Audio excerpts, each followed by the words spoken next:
Hey there, fellow SolidWorks enthusiasts.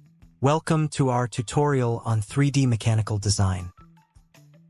Today, we're diving into the world of bearing housings, and I'm to guide you through creating a split bearing housing model.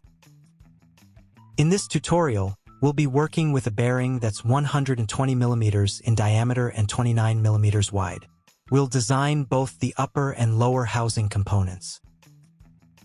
A split housing means you can remove the top half of these bearings to inspect or repair bearing, shafts, and components. This reduces downtime and minimizes the risk of damaging surrounding components. You can download the 3D model using the link in the description. So, fire up SolidWorks and let's get modeling.